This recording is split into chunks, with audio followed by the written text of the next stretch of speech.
Welcome to MT's Corner with Myesha-Tiara, where we discuss celebrity news, acting advice, and everything in between that has to do with acting. So sit back and enjoy yourself and enjoy my opinion.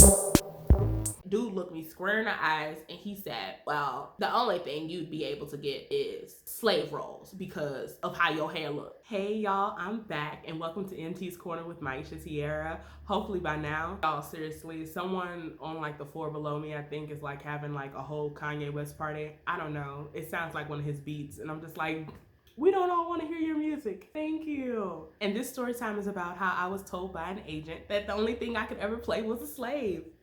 Like, y'all, I really can't make this shit up.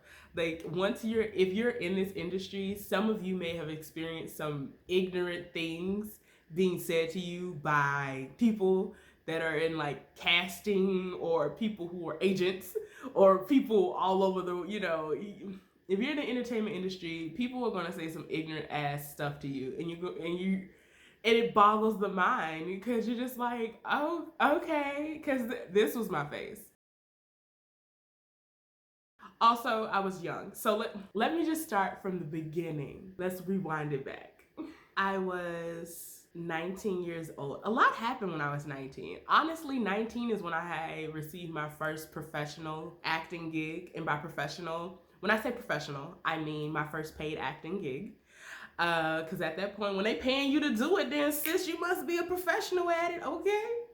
So I was 19 years old. I just come off of filming a movie, and I'm gonna do a story time about that movie. I'm excited about it because it was an amazing experience and something that I will think about and live on. It was just a part. The movie is honestly just a part of history, and I'm happy that I was a part of that history because it was an amazing experience. It spoiled me because I went on to do other things, and people were not as amazing. They were not as amazing as my first experience. Movie. The movie hadn't come out yet or anything, so they were probably still doing reshoots and editing or whatever. You know what they do in the movie world. What I don't get paid to do because I don't do that, but I should get paid to be an editor because, good lord, some of these movies I'll be wanting to cut them in half. So I was coming off of just filming my first ever movie when I was 19 years old, and I had received a few headshots from some of my peers at my college that I went to. And I was in my theater program there at that college. If you watch my previous story time, I don't know if I can put a tag here, maybe possibly put a tag here about that previous story time, where I found out that I was Black in the entertainment industry. So you could go ahead and find out a little bit more about me. So I had some peers that took the headshots for me. Honestly, I think I maybe paid them $60. And at 19 years old and undergrad in college with no job, $60 was like $1,000,000. So I paid them $1,000,000 to do my headshots for me. And I was proud of those headshots. I mean, I think every actor is proud of their first headshots before they know what their headshot should really look like. Like, I think a lot of actors definitely who came up in the game at my point in my career and what year that was, and others who came before me, and even people right now who are like just trying to get into it, they have no idea really what they're doing. So it's kind of like a trial and error thing. And honestly, if you didn't know, the entertainment industry in whole is trial and error and luck, and just being prepared for that opportunity when you get lucky enough to get it. That's literally it. Um, That's literally it. Other than that, you have no say so over anything unless you plan on creating your own work, which I have also done. I've created my own theater company. A peer of mine who went to my institution, I'm also going to talk about that. That's another story time about how I ran people their money and they run me my headshots. But that is another story time, okay? For real, because people be scamming. So yeah, these headshots I did receive, and I was so excited about them. I was so proud of my headshots. I was just like, look at me, I'm a professional actor. Like, look at me, I got my fresh hair. I just started on this natural hair journey, and I'm just like, yeah, I'm living. And I looked gorgeous. I mean, come on, I looked amazing. And so I had my headshots. I put them in a portfolio. I went to Google, good old Google. That's how I found a lot of things I need to know in general about the industry that I was getting myself into, being bright-eyed and bushy-tailed. and I looked up the acting agents in Louisiana, which is where I'm from. Hey, the South at 225, baby. All right. Like Louisiana is everything. Louisiana made me. I went to Google and I was looking up the acting agents in Louisiana, and so saw their method of submitting to them because I was like, well, I just did a movie. I want an agent. Now I'm interested in doing TV and film, which is something that I was not interested in as before. I was only interested in doing theater. That's what I had planned for my entire career. At the ripe old age of 17, after graduating from high school, I decided that the only thing I wanted to do for the rest of my life was be a theater actor. I was going to go to New York at some point and be on Broadway, and I still plan to do those things. However, at 17, with no college degree and not even $100 to my name, my parents had a like intervention. They were like, "You going your ass to college?" So, so here I was taking a summer off of, well, not of course, because I went straight through college. Like I graduated in 3 years instead of 4 because I didn't want to go in the first place. So I went to summer school. I took 22 hours a semester. Like I double majored. I was a beast. I was a beast. I was like, I don't want to be here. Let me get out of here. So yeah, I was like, oh, I'm interested in TV and film now. Let me go about those avenues to get an agent. Let me start getting auditions. I was so young and vibrant. I'm going to return back to that. I'm still young, boo, but the vibrance of it all. So I looked up agencies. I figured out the method in which I was supposed to submit to them. I did that. I got an interview with an agency. I'm not going to say their name. I'm going to give you another name for them. However, I legit do not remember their name. Like, I have no idea what their name is. Like, I don't even know if they're still an agency. And this was the first agency. I have another story time about another agency that I joined, which was a scam. So you can find out about that story time too. But I submitted to all these agencies, and this one responded to me, and they wanted me to come in for a face-to-face interview. And I was just so young, and like I was a little nervous because I was like, oh gosh, okay. Whew. So like I don't really know, because like I would say my institution didn't prepare me yet for that level of my career. They didn't prepare me for interviews. Like they just didn't prepare me for getting an agent at 19. They just did not prepare me for that, and that's just the God's honest truth. It wasn't until my next year or my senior year of college that they actually we did business of theater, so I learned more about interview techniques and everything like that. But at 19, girl, they didn't teach me that yet. I was still like, okay, a monologue needs to be 60 seconds and go. So that's where I was with it. And so I went to this agency, and it was a Black-owned agency. So maybe if any of you are in Louisiana and you have an agent right now, comment down below and tell me if your agent is a Black-owned agency, and let me know their name. And maybe that'll scramble my brain back together so that I can figure out what the F this agency's name was. But right now we're gonna call them hashtag Black AF. So I wanted to sign with hashtag Black AF agency, and and so I was happy because I was like, oh, they're Black agency, so like they totally will get me. Wrong. Just because we Black don't mean nothing, okay? All skin folk ain't kinfolk. So I went, and I was really, really excited. They like emailed me back, and they were like, because I emailed them first. That's how I submitted to them. I emailed them. Now my method of submission is not emails. I mostly send actual physical snail mail. I emailed them, and they emailed me back, and they wanted me to come in for an interview, and I was excited. I was like, yo, Black AF, hashtag Black AF agency wants your girl. They want to interview your girl. They about to cut the contract. I'm about to sign. I'm about to be in another movie. I'm about to be in a TV show. I'm about to be on your screen. I mean, I was 19. What else was I supposed to think? Of course, these are the things I was supposed to think. Of course, this is what I was supposed to think about myself. I was like, yes, I'm winning. And so they agreed to meet with me. I think I wore the clothes that I wear, that my institution told us to wear, which, oh my gosh, okay, let me tell you something, kids just coming out of college programs where they teach you to wear like dresses and heels and stuff like that. No, you look a mess. Most of you are wearing church dresses, and this is being honest. This is coming from the director's standpoint of me, because I am a director as well, and I've been on the other side of the table where I've had people come in and audition for shows that I've directed or co-directed, assistant directed. Like, I've been in the other side of the room where I'm deciding whether you get paid to do a job or not. And I've noticed that a lot of recent graduates, they'll come in there with these church dresses and these church character heels, or the guys are coming there with like 3-piece suits, and I'm like, oh, beloved, that is not what this is about. Did you read the character description? Please come dressed in character. And I don't mean in like an overabundance of character. Either come dressed in a minimal character of what you're supposed to be, or come dressed in colors that actually flatter you, or clothes that flatter you. Please do not come in there dressed like you going to Sunday's Baptist service, because that's surely what I looked like at 19 going up to Black AF's agency. I had on like I think pants, like some slacks. The outfit wasn't even flattering. It was just like, this is professional. Some black slacks, a teal shirt maybe, and I got a big chest, y'all. Like, I'm a heavy chested girl, and I had my little afro all neat. I picked it out and everything. I was like, I'm about to gum up in here.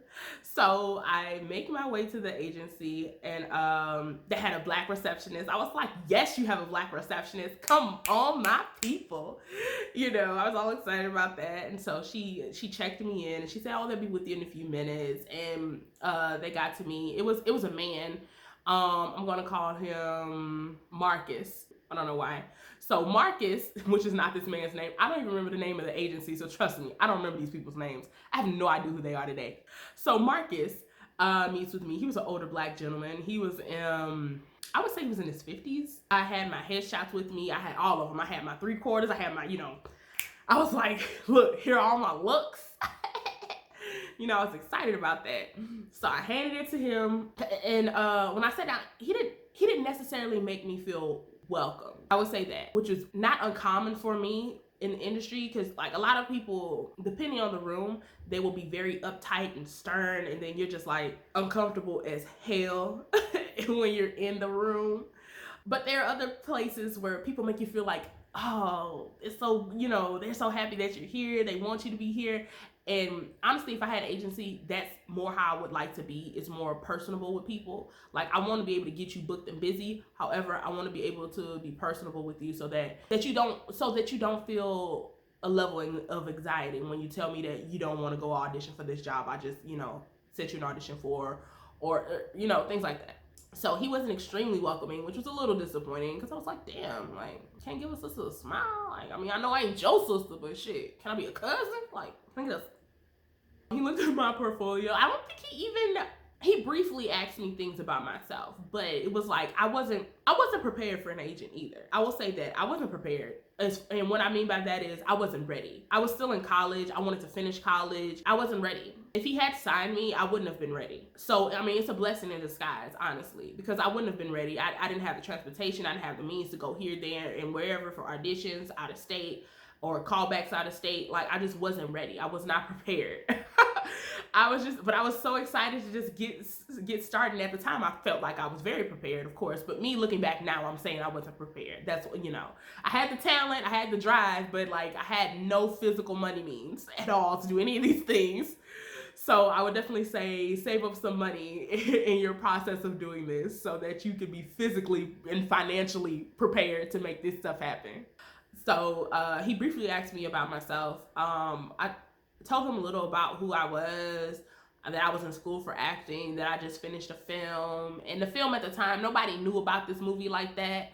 I'm not going to tell you the name of the movie in this one, because I'm going to give it its own story time, because it deserves its own story time, because it was a beautiful moment in life. But no one knew about this movie like that. Like, the movie, like I said, they were probably doing reshoots and stuff. This movie meant at this moment in time, it didn't matter. This movie did not matter. So I told him about the movie, and then he's looking at my headshots. He was like, oh, I think I had one in there that was like a black and white, which of course, like, come on, it's not the 90s. But also I was 19. Because I had not taken business of theater, certain things I just didn't know. I just thought it was a beautiful shot. Like, I didn't care it was in black and white. I don't give a fuck. I was just like, oh, this is a beautiful shot. It looked great. I'm not saying that this is necessarily the one I need to go to an audition with. However, I just bought him all the headshots that I had. Like, I literally just bought him every single headshot I had. And I was just like, so he could look at it and he could let me know. Because, like, he knows so much more than me. Of course, that's what I thought at 19. And maybe Marcus did. Maybe Marcus was, like, amazing. Maybe Marcus is amazing. Maybe he's a top agent now. I don't know. because I don't even know the name of the agency. However, at the time, he was looking at it and he was just real silent. He was so impersonable, and I'm glad I didn't end up signing with him down the line, just because I would prefer an agent that, like, I'm fine with an agent that's like high performing or whatever, and you get me I'm fine with you being impersonable with me when you're getting me auditions out the ass. Like, when you hit me up in my emails every 5 seconds with an audition, then hell yeah, like, you don't have time to be my friend. You don't have time to do anything because you have all these people that you're sending on auditions and you're trying to, but when someone just meets you and they're a young performer, I just think there's a level of kindness that you can at least administer, or even advice. Like, because you are Black, I would hope, which I shouldn't. Like, now I know better. At 19, I did not. At 19, I thought that, hey, this man could, even if he doesn't sign me, he'll give me advice. He'll let me know more so that I can become better, so that I can get signed by the next agency that I want to be a part of. So he's looking at the pictures. He's like, why you got a black and white headshot? Like, we don't do black and white headshots no more. Like, and that's what I heard, legit. That's how he sounded to me. I was just like, why do you have an attitude? What the is the problem? Who pissed in your coffee this morning? Like, why are you so mad at me? Because I had one, and it was one. It was only one. I had like 10 headshots in that portfolio. One of them was in black and white. And he lost his mind. Or he just was so, we don't do black and white headshots anymore. Dude, like, I can't go get it put in color. So then after he said that, he didn't close my portfolio. And he looked me square in the eyes, and he said, well, the only thing you'd be able to get is slave roles because of how your hair looks. What do you mean the only thing I can get slave roles because of how my hair looks? That was the craziest thing I'd ever heard in my life. This man straight up told me the only thing I could ever play in this industry is a mother effing slave because I had natural hair and it was a small afro. This man told me I could be nothing but a slave, and he was Black. Yo, honestly, I hope that he has changed his life around and is a much better human being, because that is trash. Who tells a 19-year-old the only thing you can ever play is a slave because you have natural hair? And people do this. Like, this may have happened years ago. However, people do this legit in the industry today. And I'm gonna start a new segment where I have shitty audition breakdowns for you. That's what I'm gonna start a new segment on too for y'all. Do something with your hair so you can play more roles than a slave. And I was baffled. And versus my other story time where shit really hurts my feelings, that had already happened. My story time of when I found out I was Black in the industry had already happened. So when this man tells me that the only thing I could ever play is a slave because I have an afro, my feelings weren't hurt. I was just flabbergasted and appalled. And he told me to go get new headshots with different hair because my hair was not good enough. And looking back on it, I knew they were not the right agency for me, because an agency that's going to tell you as a Black woman that the hair that grows out of your scalp is not good enough for you to get an audition or to book a role is full of shit. So all the little Black girls out there who are starting off in an acting career, for real, let me be honest with you, they're full of shit. Don't let them break your spirit. Don't let them hurt your feelings like that. And I'm sure your feelings will get hurt at times when people say certain things to you that are racist as shit, even against your own people. But don't let that stop you. Don't let that discourage you, because these people are not good enough. They want to try to downplay you and tell you that you are not good enough. Do not do that. Don't change your hair for anyone. Change your hair because you want to change your hair. There are actors that get work. It may not be as many as it should be, but there are actors who get work professionally who are Black women that wear their natural hair, and it isn't loose textured hair. So it's not 3 C's and 2 A's. There are women who have 4C hair, women who are bald that get booked and busy. So don't ever feel discouraged and feel like you can't be booked and busy because of the hair that the Lord gave you, or whoever you think of as an entity, whoever gave you, okay? Don't you ever feel like you're inadequate because of what you look like and how your hair grows out of your scalp naturally. Now, I know when the Lord made me, he didn't say, let's give her that 4C because the only thing I know she'll ever play is a slave. So don't ever try to box me in because of my hair. And that's the whole point. Don't let anyone box you in because of your hair. And just because I have natural hair and my hair is on the 4C spectrum does not mean that you can then tell me the only thing I'll ever play is a slave. And I wish I knew him today so I could let him know that, no, hun, I've not only played a slave. Okay, I've played many roles that did not involve me picking cotton. Went to hashtag Black AF. Marcus told me the only thing I could ever be was a slave because my hair was naturally thick, coily, and coarse. Thanks for coming to my TED Talk. Let me know down below. Have you ever had any experiences where you went to an agency and you was ready to be signed and they hit you with a curveball like the only thing you could play was a slave or something else like that? Let me know down below. Let me know any crazy experiences you had when you've gone into an agency's office and you want to get signed, or let me know your own experience. And remember to like, share, subscribe to this channel. I put out videos every single week. It may be one video, it may be 7. There's 7 days in a week, who knows. However, editing is long as F, so I am going to put out as many videos as I can when I can for you all. So have a great day, keep killing it, and be that actor you were always meant to be. And check out one of my other videos on here, okay, y'all? Check out one of my other videos. Check out when I found out that I was a Black actor. Check out some of my celebrity news videos. Check out a plethora of my other videos. Check out my self-tape for beginners. Just check out all my videos. Like, comment, subscribe, and let's get to know each other. I'm excited about being on this YouTube platform, and I'm so excited about sharing my experience. So let me know how you feel. Let's talk. Let's be friends.